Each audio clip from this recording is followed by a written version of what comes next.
Hello, ladies and gentlemen. This is Sidetrack here, bringing you another mod spotlight. Finally, today we're going to be looking at thermal expansion. It is written by King Lemming, and this is a giant mod.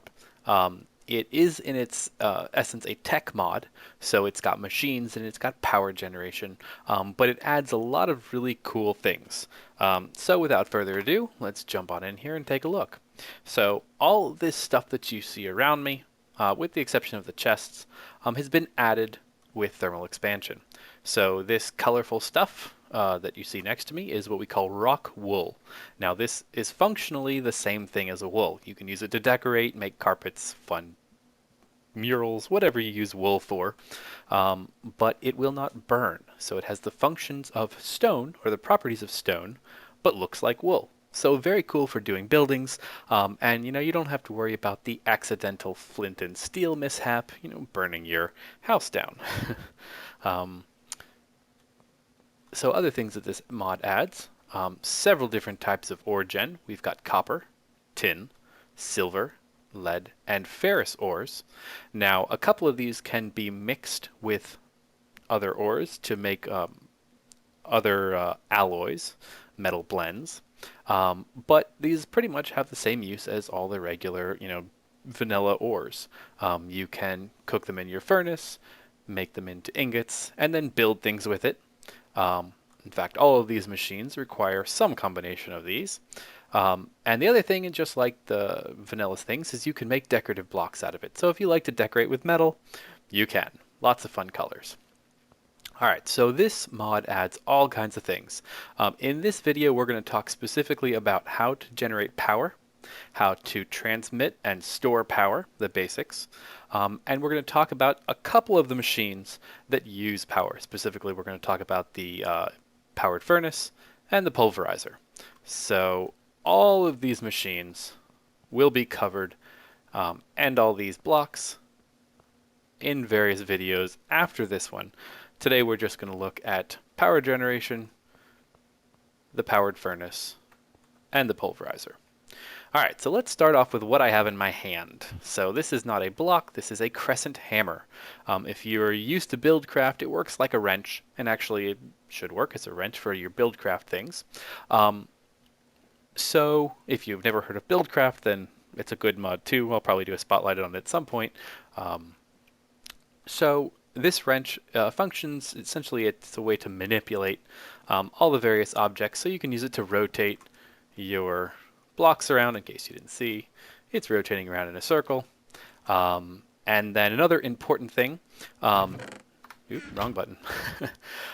If you hold down shift and right click, it will drop your items. So that's a nice little function. So a lot of the thermal expansion items, you actually pick them up by shift clicking, shift right clicking, especially things like the pipes that we're going to talk about. And this guy, you need to shift right click. If you try and go to town with a pickaxe, you'll end up breaking it, or whatever. Takes forever too. Alright, so wrench that I have in my hand, this will come in handy. You'll see me using it. The next things I want to talk about are these two things in front of me. These are our two ways to generate power. This one is the steam engine, and this one is the magmatic engine. Now a steam engine, just like a steam engine in real life, needs two things. It needs fuel. In this case I have coal in here. Charcoal works, and I believe a lot of the wood products work as well, although I haven't tested that. I always use coal, it's just easy. And then it needs water. So you need to give it water. You can see that the water is not all the way full, and well, I can go ahead and remedy that. Typically when you first build these, you're just going to chuck water back and forth with a bucket. Or right click on it with a bucket, water goes in, and you can see that it filled up. So you will notice that this is not doing anything right now. And there are two reasons this is not doing anything. The first reason is this tab that you see open is called Redstone Control. Now all of the thermal expansion machines have this redstone control. Essentially what this says is, what should the machine do when it has a redstone signal? There are three options. You can set it to low, where it doesn't matter what the redstone signal is. If it's low, it's going to work. If it's high, it's going to work. You can have it set to the middle one, which is signal required low, meaning you need a low signal, as in no redstone, in order for the machine to run. If you apply redstone to the machine, if it's set to the middle one, it will turn off, which is very handy. And then high is the exact opposite of low. You need a redstone signal for the machine to work. Now you will notice that I am clicking on all of these and nothing's happening. You don't see the machine pumping away in the background. The coal level in here has not changed. The water hasn't changed. And this is for one very important reason. I have no way to remove power from here. And the machine kind of knows that intrinsically, so you don't end up seizing your machines or wasting fuel when there's no way to remove power. So the power that you're going to use is what we call a redstone conduit. So a redstone energy conduit, if you want to be specific. And this basically works like any other block in Minecraft. You can right click, it'll place it down, it'll form whatever shape you want it to do. And if you want to pick it up, again, you shift right click with your crescent hammer, and it pops up fairly quickly. Alright, so I need to go ahead and place this down, and you'll see as soon as I place it down, this engine starts pumping away because it is set to redstone signal high, and I actually have this lever turned on. So I'm going to set this down to low so it turns off. So you will see that because this conduit doesn't actually go anywhere, there's no way for power to be removed from the steam engine. So you'll see the power will continue to build. And I'll let that sit there just, for the fun of it, and keep talking about this. So we need to send this power somewhere. Where can we send it? Well, let's send, what is this thing that we see in front of me? Well, this is a way to store power. So this is a redstone energy cell. Now it stores a lot of power. You can see there's a little bit in there already, but 600,000 Minecraft joules. Now Minecraft joules, same unit of energy that Buildcraft uses. It's just a unit of energy. Don't think about it too much. You need energy for your machines to work. So this is starting to build up an awful lot of power. So we ought to, send it somewhere, because I should note that if this builds all the way up, your engine will seize, it will freeze, it will stop working, and it will slowly cool off. In order to get it to work again, you have to click on it with your hammer, and it'll reset it. So let's go ahead and place this here. Now something very interesting that you see, okay, well, I've got a conduit, this should start filling up. And you can see that it is actually doing that very, very slowly. Now this is a little odd because it shouldn't actually be doing that, which is kind of interesting. So you see that these little tabs, they're little arrows, and they tell you which direction the energy should be flowing, at least in an ideal world. Energy should not be flowing out of this, but for some reason it is. Not very fast, you'll notice. So I'm going to go ahead and change the direction on here.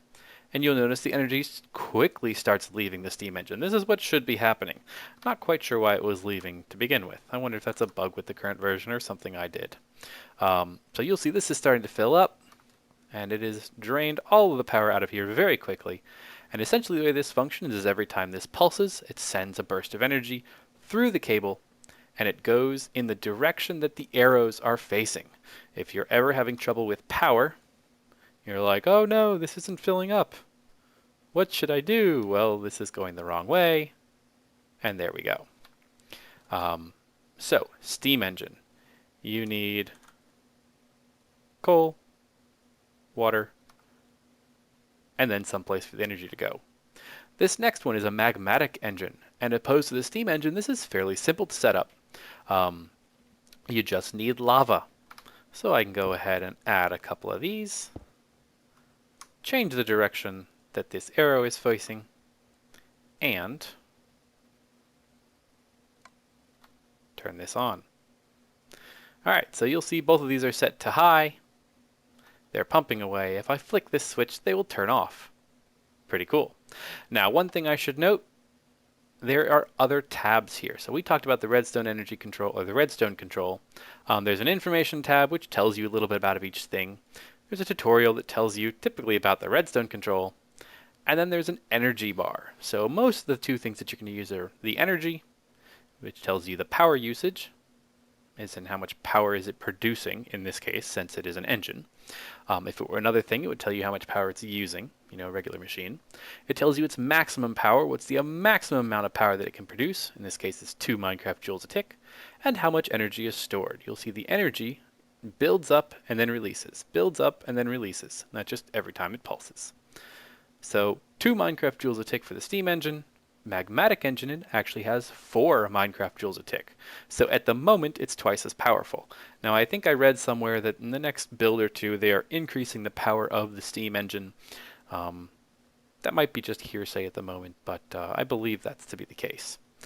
Now, energy comes in here into the redstone cell, and you can see that, like I said, this is a very large energy storage box.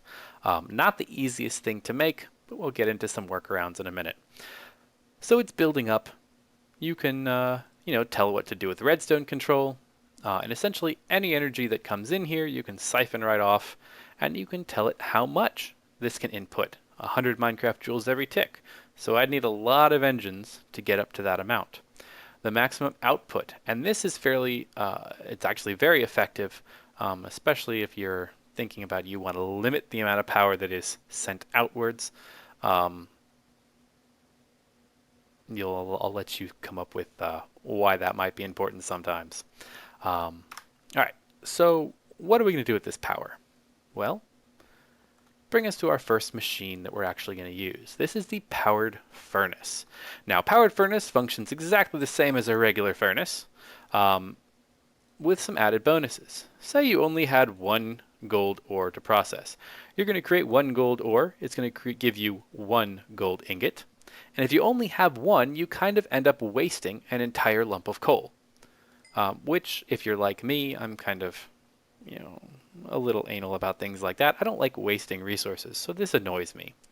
So what could I do? Well, how is this powered furnace going to make it any better? Well, I can put 1 in here, and I realize that I probably ought to connect some power. Probably would be useful. Change the direction so the power flows outwards and into here. You will see that the energy bar starts to fill up, and it will start to process your ore. Now, it's important to note that it will suck out the ore immediately.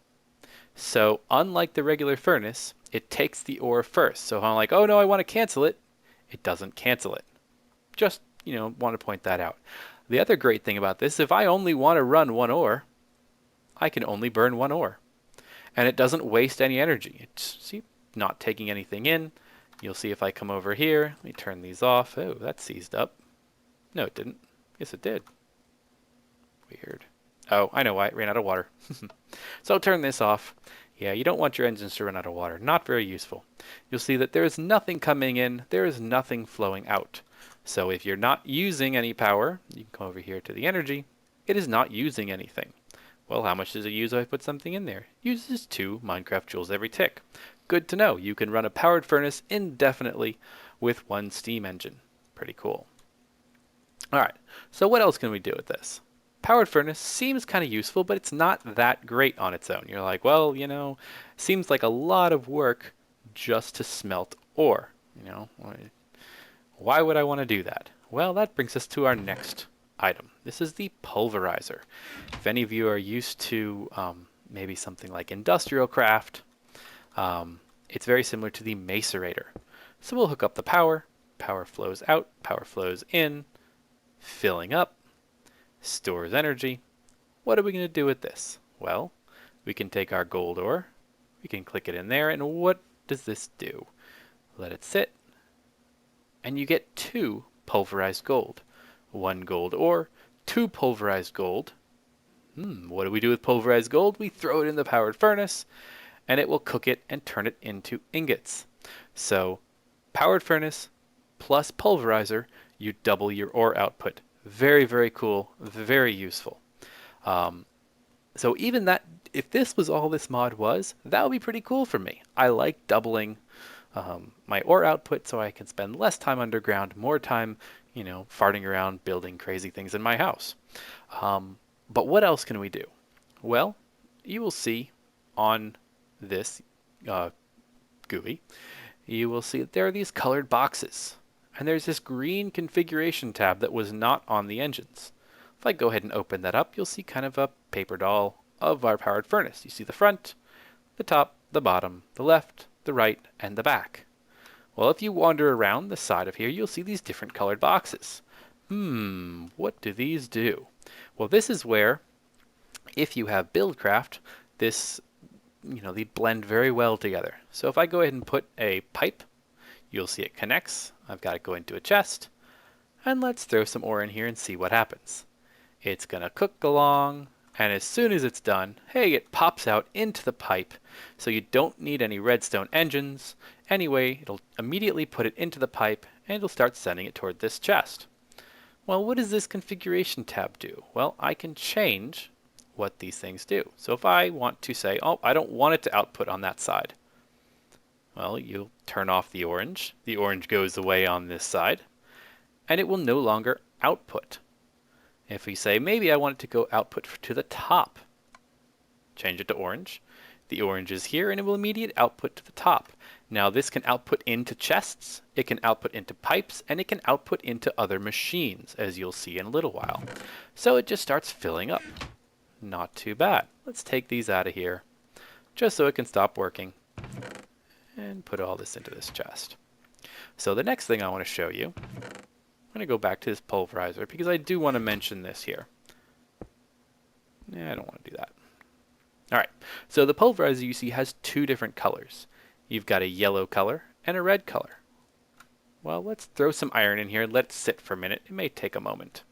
So it will start putting the basic, what normally is outputted, it'll start putting it in the top. And every once in a while, if I show you here, pulverizer, you will see that it's got a 10% chance when you are pulverizing iron to produce some pulverized ferrous metal. This is the same ferrous metal that you would get out of ferrous ore. So it has a chance to double your iron output, but then also give you some ferrous metal. Pretty cool. Well, what the heck would I want to do with ferrous metal and iron? Well, let me go ahead and throw some ferrous ore in here so I can actually get some. And introduce you to the shapeless crafting recipe. No, I need another iron, I think. There we go. So 1 ferrous metal, 2 iron will make you Invar. Invar you cannot mine. Kind of this dark gray one, but it is used for several of these recipes, so I figured I ought to point out how to go about making it. So back to this configuration tab. I can send the base products over there, and it will send it out into the furnace where it will get cooked and then sent along to this chest. Well, what should I do with this top stuff? Well, you can send it out and over, and it too will also go into the chest. I'll throw some cobblestone in here. Let it do some stuff. So you'll see that the sand will immediately go into the powered furnace, and sand, put it in a furnace, makes glass. Very cool. If instead I just wanted to send it out the top, I can take, and this will go, I suppose I ought to do this here. Send it red. And you'll see the sand starts to go. There it is. Head out the top. Apparently it's just bugging the graphics right there. So you'll see that there are two different, or actually really 3 different colors that you have options here. You have red, you have yellow, and you can see yellow doesn't go anywhere because there's nothing at the bottom. And then there is orange. And orange, as if you know anything about color, is a combination of yellow and red. So orange, both of these will dump out. And if I go ahead and change that, it'll be all orange. Will go in whatever direction you have orange. Now, if I were to go ahead and split this, you would see that some of them would go this way and some of them would go up and around. So that's kind of your basic tutorial for the very basics of these machines. They're all going to have an energy tab, they're all going to have a redstone control, and they're all going to have, for the most part, a configuration button. The configuration buttons change where the output of the machine is. It also can change where the input of the machine is. So we see these blue. I can change and say that I only want it to input from the bottom. Or maybe I don't want it to input anywhere. And then you can see that as these things go through the pipe, they will come popping out. Step back a minute. Oh, you can see one right there. And since it's not going to go into the chest, it's going to pop out of the Buildcraft pipe. So pretty cool. Pretty cool. So that kind of concludes my basic tutorial for thermal expansion. Stay tuned for the next video. It will be more on some of all of these wonderful great machines, the sawmill, the induction furnace, all the different liquids and things like that. So until next time, this is Sidetrack signing off. You guys have a great day.